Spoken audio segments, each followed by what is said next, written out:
Alright, this is a demonstration of our microcontroller's final project. We are using a STM Discovery board which has a ARM microcontroller on it. And we are implementing part of a design for a musical tuner. The premise behind this device is it takes an input wave signal and determines the frequency of that, because the frequency of a waveform is directly related to the tone that we hear. For instance, a music note of middle C is 261 Hertz, or a music note of A would be 440 Hertz. So a musician, such as a violinist that plays a string instrument, will need to constantly tune their instrument before performances, because as the instrument sits for periods of time, the string may become too loose or too tight and therefore out of tune. So they will take the input frequency.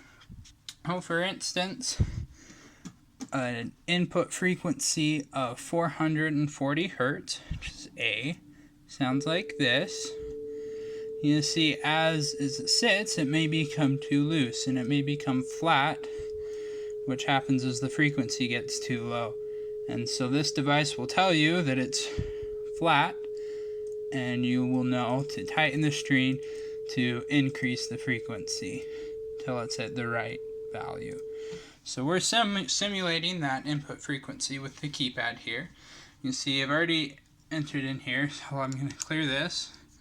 I'm going to type in 440 Hertz, and you see that tells me that it's A. And the fact that these LEDs to the right and left are not on means that it's in tune. And as I get to sharp, for instance, 450 Hertz, these LEDs to the right come on telling me that it's sharp, or my frequency is too high and I need to decrease it. And as I get more and more in tune, they slowly get closer and closer to the correct value of 440 Hertz. And if I go too far and go 35, for instance, you see I can become more flat, and so on.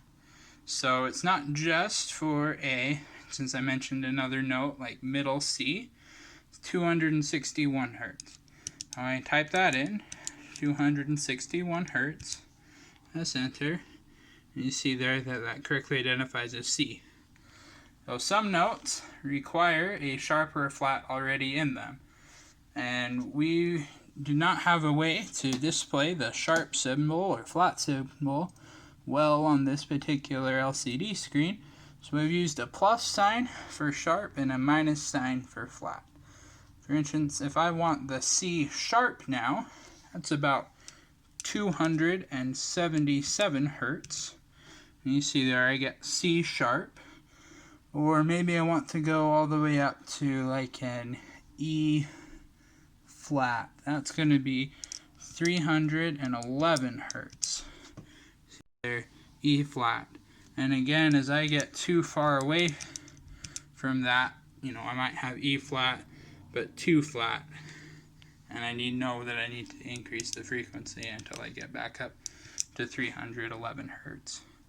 So this is a pretty useful feature to have for musicians, so they can be able to tune their instruments more easily, especially for those that are just starting out and don't have a great ear yet developed for telling the subtle difference between frequencies. So we hope you enjoyed this product demonstration.